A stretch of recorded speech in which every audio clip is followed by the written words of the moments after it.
why should you sign in to Google Chrome? The reason is that you have a lot of extensions that you can save from computer to computer, and kids should get in the habit of this as well. They can save bookmarks, etc. So you can come up here to this little person. However, I like to come over here to settings because this is also how they have to sign out. They can't sign out from here. So what you do is you come in here to sign into Chrome, and then they have to put in their Gmail account.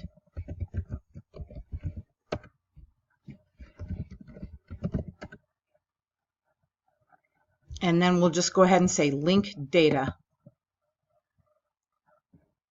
And then they are in. Say, okay, got it.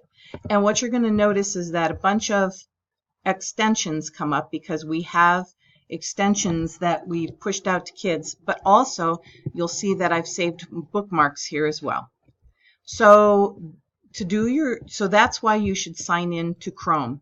And then if I want to sign into my account, all I need to do is click sign in, and it automatically signs me into that same account.